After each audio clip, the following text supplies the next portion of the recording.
Hello, and welcome to this Patents Project presentation on addressing the barriers of a digital curriculum and e-learning. This is the second in a series of presentations focused on addressing the accessibility issues that local educational agencies need to consider when purchasing an online or digital curriculum, or when a school district sets a course for developing their own digital curriculum.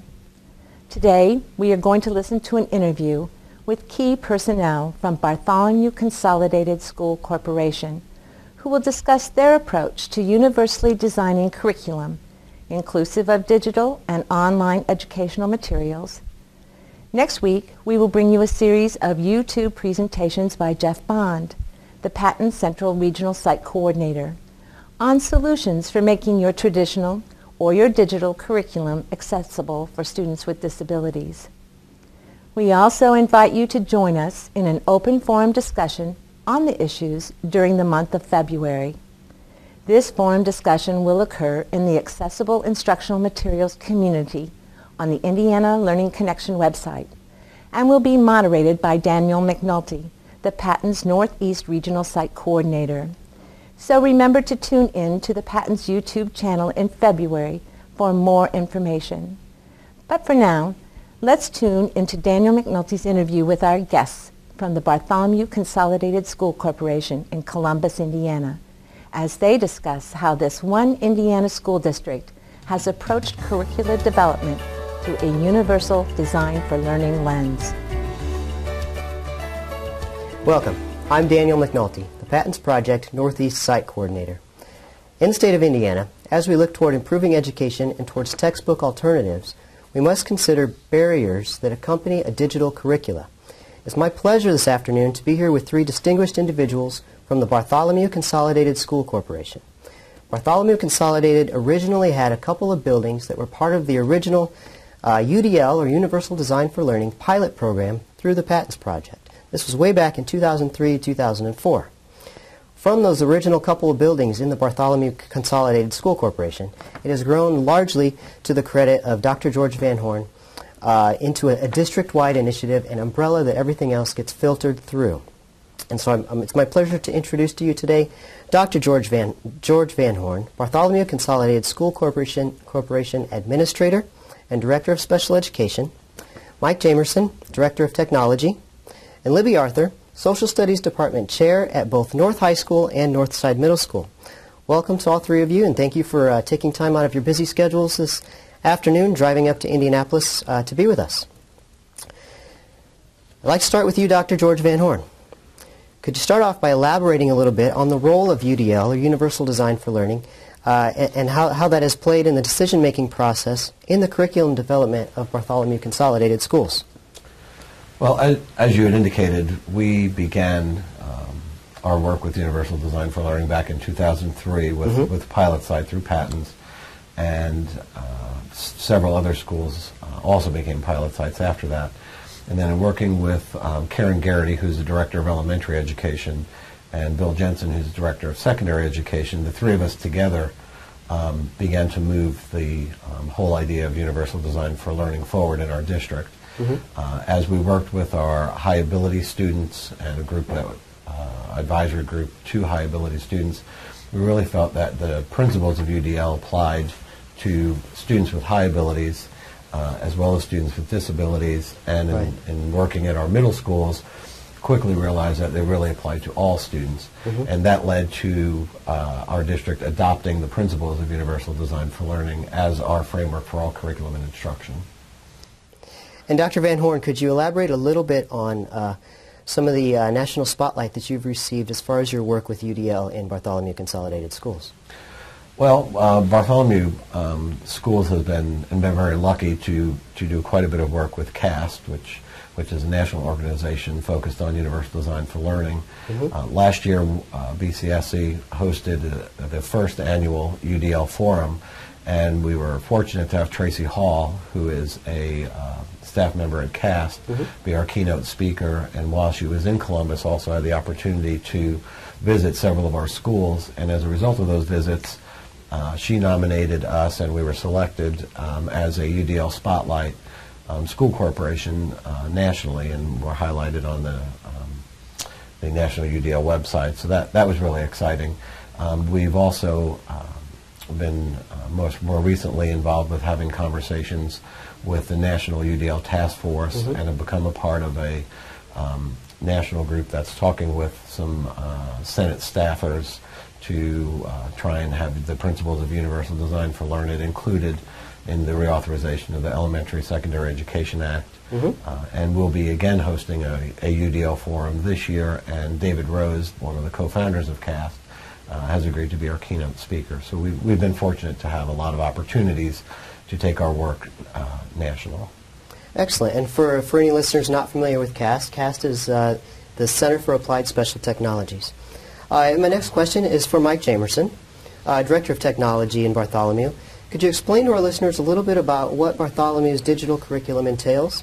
Well, the digital curriculum really consists of a number of different products. Perhaps the foundation point of that is NetTrekker, which provides a safe and educationally grounded platform for doing searches and finding material. Also provides for a wide range of reading abilities, as well as a number of different aspects that help address that curriculum to individual students. We also use a curriculum loft, which houses much of the material that we keep in terms of our digital curriculum, as well as Moodle and other products to deliver those resources. Great. And I have to say it's great to have a tech director here, because oftentimes the barrier is not that teachers don't want to teach well. They do want to teach well, but the technology is very intimidating at times.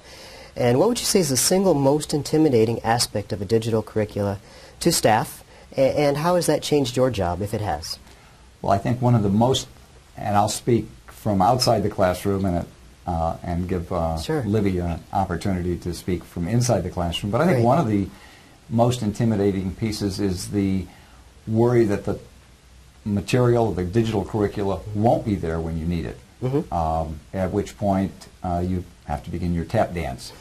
And so we focus a lot of effort in terms of delivering a service that's going to be there on a constant, that's reliable and available. Yeah, very good. And so, Libby, how would you, what would you add to that from inside the classroom?